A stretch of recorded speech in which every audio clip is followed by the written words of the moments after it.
You're tuning into Black and White Sports on YouTube. The no-holds-barred truth on sports. The main event starts now. All right, Black and White Sports supporters. Well, we're going to talk about the Pittsburgh Steelers and this quarterback situation again. It's going to be the biggest storyline of the offseason for the Pittsburgh Steelers. What do they decide to do? Do they stick with Kenny Pickett? Do they give Mason Rudolph a chance? The betting favorite right now is for them to actually get Russell Wilson. But Justin Fields is being talked about a lot in Pittsburgh. Well, it seems that the quarterback situation is causing a bit of a war in the locker room and in the organization. All right? You basically got a situation, and we know they've got two very outspoken playmakers, Deontay Johnson, George Pickens. We don't know who this is coming from. All right? But we do know that the Steelers' offense looked a lot better once Mason Rudolph took over, all right, for Kenny Pickett. Kenny Pickett's attitude wasn't great when he was, let's just call it what it was, ultimately benched by Mike Tomlin. Then you've got the added pressure of Mike Tomlin essentially being put on notice that, look, you need to do more than just finish with a winning season and make the playoffs. We actually need results in the playoffs because you're going on a very long time since there's been a playoff win, all right, in Pittsburgh. And you got Steelers players now that, and this article uses the word politicking, but we know, oh crap, you've got a fracture now. All right, you've got a fracture with the Pittsburgh Steelers involving your quarterbacks.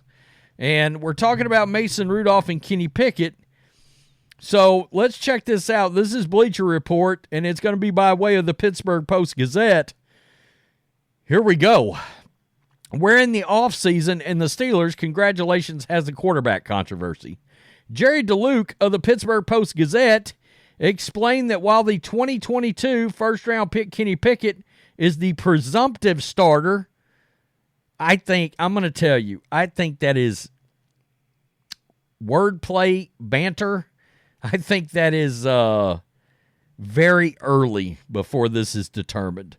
There are some players on the team who are clamoring for veteran backup Mason Rudolph to be handed the reins. Quote, his teammates like him. Several have politicked for him. And another indicated there's enough of a question as to who should be the starter that the coaching staff needs to figure it out in a hurry. DeLuke said of Rudolph, look, Rudolph's going to get some looks from other teams. That's one of the problems the Steelers have right now, is that you can almost certainly believe that any team that needs at least a backup that is now fully shown he can be a spot starter, I mean, they're going to come along with a better than average backup quarterback contract. Pickett was banged up at times throughout the 2023 season, and an ankle sprain in Week 13 caused him to undergo surgery and sit out the remainder of the year. The Steelers initially turned to Mitchell Trubisky, who is now released, to replace him, but Rudolph eventually took over and galvanized the offense. Rudolph went 3-0 as a starter in the final weeks of the season to help the Pittsburgh Steelers to a playoff berth. He threw for 229 yards, 2 touchdowns, and an interception in the team's wild card round loss to the Buffalo Bills. Look, it was a very tough situation. And that game got delayed. Remember, that was the snow game in the playoffs. I tend to believe the Steelers might have been a lot more competitive in that game. And even at that, they made that game interesting. All right? They made it interesting. Rudolph is set to be a free agent, but DeLuke noted that Pittsburgh's, quote, first priority will be to re-sign him, as has already been declared by head coach Mike Tomlin and team president Art Rooney II. The 28-year-old will certainly have his fair share of suitors on the open market. So it will not be easy for the Steelers to keep him around. If they are able to retain Rudolph, it would be wise to give him an opportunity to compete with Pickett for the starting job. Now, as part of this article, he mentions DeLuke, that is, that they might not pursue one of the free agent opportunities and or trade opportunities out there at quarterback. Now, Mike Florio, who likes to pretend he's not a Steelers fan, who's a Steelers fan, Mike, did ask the question, why wouldn't they explore available alternatives to Pickett and Rudolph?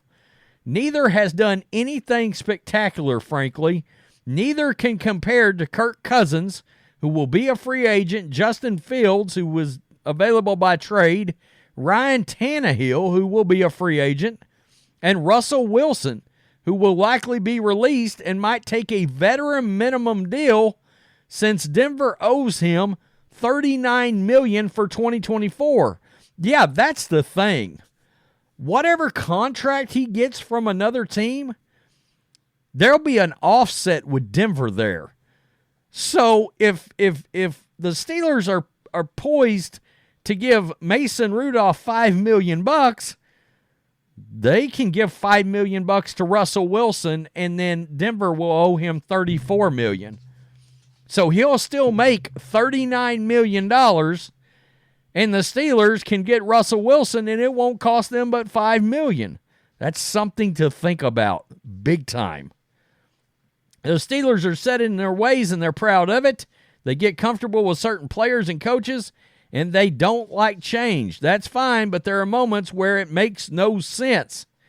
As to the quarterback position, it makes no sense to flatly say, quote, no thanks, when potentially significant upgrades at the most important position on an NFL team is available. It's going to get interesting, and what you got to wonder now is, can you keep the locker room?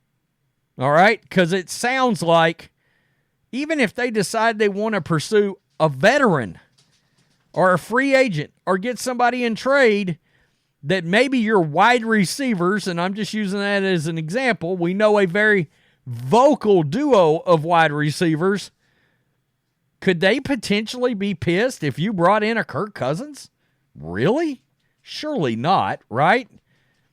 But it sounds like they believe, and maybe it's not just them. Maybe it's your team leaders, T.J. Watt, Minka Fitzpatrick. Maybe it's those guys that believe Mason Rudolph deserves a chance. I've kind of been vocal about the fact that don't you have to give him a look, but not at the expense of knowing you get like, in other words, and they didn't even bring up Baker Mayfield here, but Cousins and Mayfield? I mean, you know, I don't understand why the Steelers, who have a good team, the defense is pretty damn good, and you got offensive weapons. You're a quarterback away from being a Super Bowl contender right now. Why would you not take a look at a Kirk Cousins, even Russell Wilson? You got to remember, I always say this. You're looking for a potential pairing of a Super Bowl winning head coach, Mike Tomlin, and a Super Bowl winning quarterback, Russell Wilson. Now, I know they have that in Denver with Russell, but Mike Tomlin is much more attuned or open to the idea of letting Russell be more of a freestyler at quarterback, right? And let Russ cook than a Sean Payton's going to be, because Sean Payton's got a specific timing and rhythm offense. Arthur Smith is there. Well, we know he likes these more mobile kind of quarterbacks. He had Marcus Mariota. That's something to think about. And I think Ryan Tannehill is going to get serious consideration there. Wow. But let's be real. That means you've got a fracture. You've got a war right now happening inside the Steelers organization over the most important position in a make or break year. for Mike Tomlin. Ooh, this is going to get real interesting. Could you lose the locker room if you don't give Mason Rudolph considerable chances to win the job and re-sign him? That's interesting. Tell me what you think, Black and White Sports 2 supporters. Peace. I'm out. Till next time. Thanks for watching the show. Be sure to like, comment, and subscribe. Be sure to tune in next time on Black and White Sports.